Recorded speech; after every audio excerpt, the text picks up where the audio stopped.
بسم اللہ الرحمن الرحیم۔ السلام علیکم ورحمۃ اللہ وبرکاتہ۔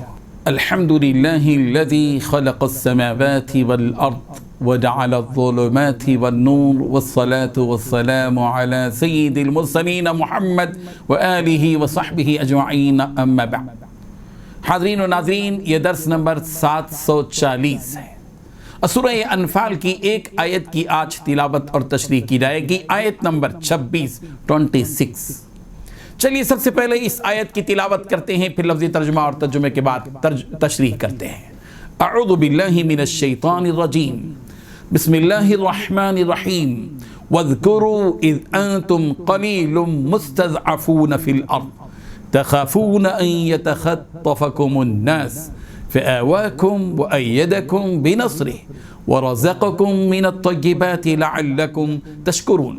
صدق اللہ العظیم۔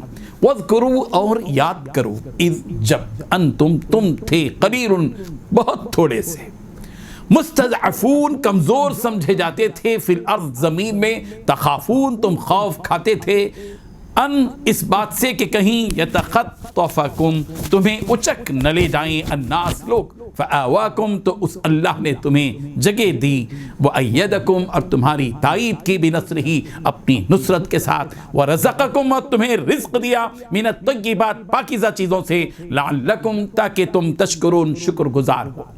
ترجمہ یوں ہے، اور اس وقت کو یاد کرو جب تم زمین یعنی مکہ مکرمہ میں قلیل اور ضعیف سمجھے جاتے تھے، اور ڈرتے رہتے تھے کہ لوگ تمہیں اڑا نہ لے جائیں، اچک نہ لیں، یعنی بے جان و بے مال نہ کر دیں، تو اس نے تمہیں جگہ دی اور اپنی مدد سے تمہیں تقویت بخشی اور پاکیزہ چیزیں کھانے کو دیں تاکہ اس کا شکر ادا کرو۔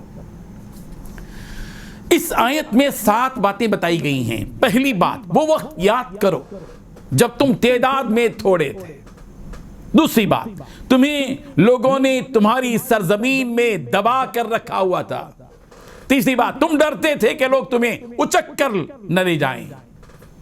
چوتھی بات، پھر اللہ تعالیٰ نے تمہیں ٹھکانہ دیا۔ پانچویں بات، اور اپنی مدد سے تمہیں مضبوط بنا دیا۔ چھٹویں بات، اور تمہیں پاکیزہ چیزوں کا رزق عطا کیا۔ ساتویں بات، تاکہ تم شکر ادا کرو۔ بزرگان محترم، اس آیت کو سمجھنے سے پہلے مکی دور کو ذہن میں لائیے۔ ایک وہ دور تھا مسلمانوں پر، اسلام کا ابھی آغاز ہوا تھا، دور اسلام شروع ہوا تھا۔ نبی کریم حضرت محمد رسول اللہ صلی اللہ علیہ وسلم کے اس اعلان کے بعد کہ قولوا لا الہ الا اللہ فتفلحوا، کہ تم لا الہ الا اللہ کہو کامیاب ہو جاؤ گے، اپنی رسالت کا اعلان کیا، اپنی بعثت کا اعلان کیا۔ مکے کے اندر کوہرام مچ گیا۔ مکے کے مشرکین نے اپنی آبائی دین کو چھوڑنے سے انکار کیا، وقت کے نبی کو جھٹلایا، نبی کو ستایا، تکلیفیں دی، ایمان لانے والوں کو ہر طرح کی ایذائیں اور تکلیفیں دیں۔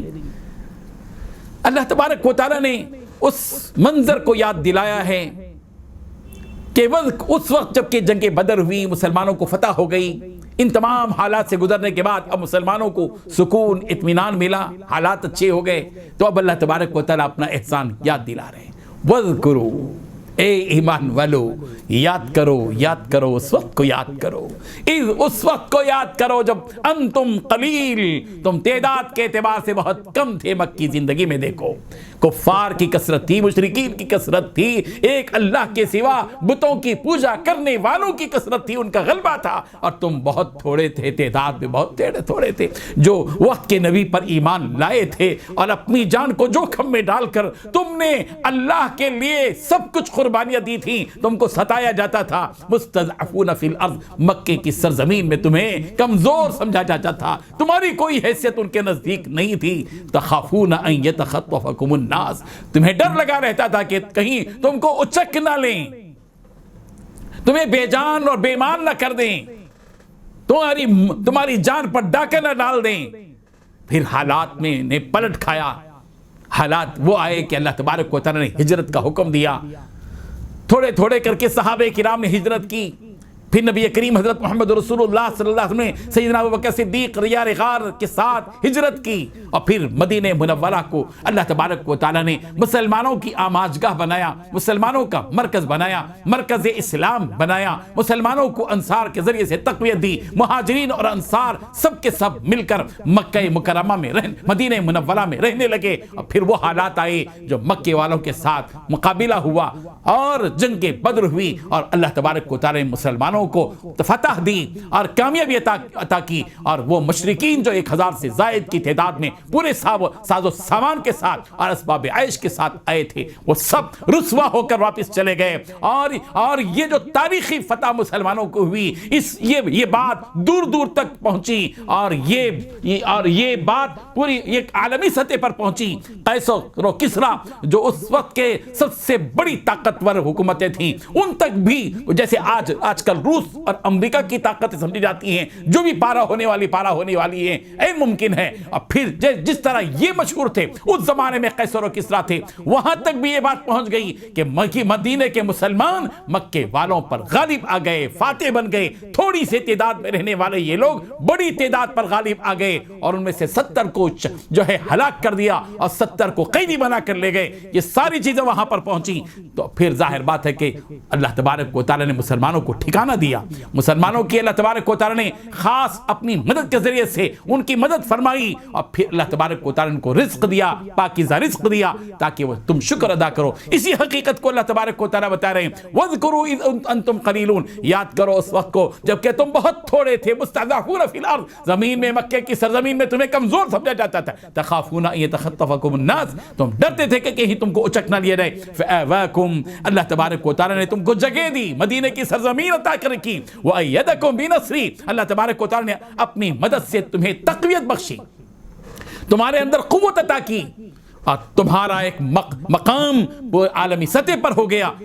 وَرَزَقَكُم مِّنَ الطَّيِّبَاتِ، اللہ تعالیٰ نے تم کو پاکیزہ چیزیں عطا کی، ایک شریعت عطا فرمائی، سود سے بالکل پاک، رشوت سے بالکل پاک، حرام سے بالکل پاک، پاکیزہ اور حلال رزق اللہ تبارک و تعالیٰ نے عطا فرمایا۔ معیشت کے اعتبار سے بھی تم طاقتور ہو گئے، ہر اعتبار سے بھی طاقتور ہو گئے، مدینہ منورہ دارالخلافہ بن گیا، اور مسلمانوں کی حکومت قائم ہو گئی، اقتدار مسلمانوں کا آیا۔ یہ سب اللہ تبارک و تعالیٰ کے ادارت ہوا، یہ سب اس لیے دیا گیا ہے ایمان والو لعلکم تشکرون، تاکہ تم شکر ادا کرو۔ بندہ مومن کو چاہیے کہ اللہ تبارک و تعالیٰ جتنی نعمتیں اس کو دیتے چلے جاتے ہیں، ان نعمتوں پر شکر کرتا چلا جائے، پھر اللہ کا کام ہے، اللہ نعمتوں پر نعمتوں کا اضافہ کرتے چلے جاتے ہیں۔ لئن شکرتم لازیدنکم، اگر تم شکر ادا کرو گے ہم تو اپنی نعمتوں میں تمہارے ساتھ اضافے کا معاملہ ہی کرتے ہیں۔ قدرت کا دستور ہے، اس دستور کے اس بہترین فارمولے کو، اس سنہری فارمولے کو مسلمان استعمال کریں۔ آج اللہ تبارک و تعالیٰ نے جو نعمت ہم کو عطا کی ہے، اس نعمت پر ہم شکر کرتے جائیں، پھر تجربہ کر کے دیکھیے، جتنا شکر آپ کریں گے اللہ تعالیٰ اپنی نعمتوں میں اضافہ کرتے چلے جائیں گے، اور وہ رب ہے جو اپنی نعمتوں میں اضافہ کرتا ہے تو پھر وہ اپنی شان سے ان نعمتوں میں اضافہ کرتا ہے۔ اللہ تبارک و تعالیٰ ہمیں اس یقین کے ساتھ اللہ تبارک و تعالیٰ کا شکر ادا کرنے کی توفیق عطا فرمائے۔ وآخر دعوانا ان الحمد للہ رب العالمین۔